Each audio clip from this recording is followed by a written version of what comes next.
వైపు టర్న్ చేయాలి.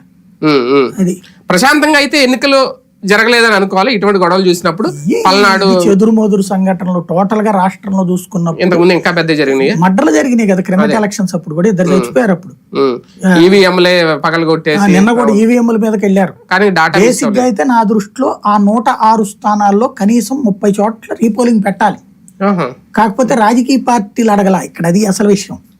రాజకీయ పార్టీలు అడిగితే దాని మీద ఎంక్వైరీస్ పెడతారు. రాజకీయ పార్టీలు అడగల అంటే ఈసీ చెప్పేసింది కదా ఎక్కడ డాటా ముందు నువ్వు కంప్లైంట్ ఇచ్చాక అప్పుడు. అంటే దీంట్లో ఒక కోణం ఉంటదండి, పోలింగ్ బూత్ బయట జరిగే గొడవల వలన పోలింగ్ ఆపరం. అంతే, అవును.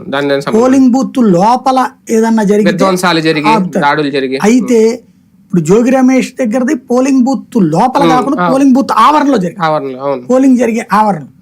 అదేదైనా కంప్లైంట్ ఇస్తే అంటే దీన్ని ఎట్లా కంప్లైంట్ ఇవ్వాలంటే, అవతల పక్షము మా ఓటర్లు వస్తున్నారని తెలిసి వీళ్ళు అడ్డుకున్నారు, ఇట్లా గొడవలు సృష్టించి ఆపేశారు, తద్వారా ఓటర్లు పోలింగ్ బూత్ దగ్గరికి రాలేకపోయారు, మళ్ళీ నిర్వహించండి అని సదరు పార్టీ అడగాలి. అడిగితే అప్పుడు అక్కడ ఉన్న వీడియో ఫుటేజ్ అదంతా చూసి 2 కోణాల్లో ఆలోచిస్తారు. ఒకటి, లోపల పోలింగ్ ఏం ప్రాబ్లం రాలేదు అనుకో కాబట్టి అవసరం లేదని చెప్పచ్చు రీపోలింగ్. లేదు, బయట వచ్చే ఓటర్ కూడా ఆగిపోయాడు కాబట్టి అన్నటువంటి కోణంలో వాళ్ళకి మళ్ళీ అవకాశం. అది ఎక్కువ అంటే దాంట్లో ఏం లెక్కేస్తుంటే ఎన్నికల సంఘం పర్సంటేజ్ ఆఫ్ పోలింగ్ లెక్కేస్తాయి. 70-80% జరిగిపోయింది అనుకోండి, ఇంకా పెద్దగా దాంట్లో మార్పు ఏముంటది కదా. ఆ తర్వాత కూడా అంటే ఈ గొడవ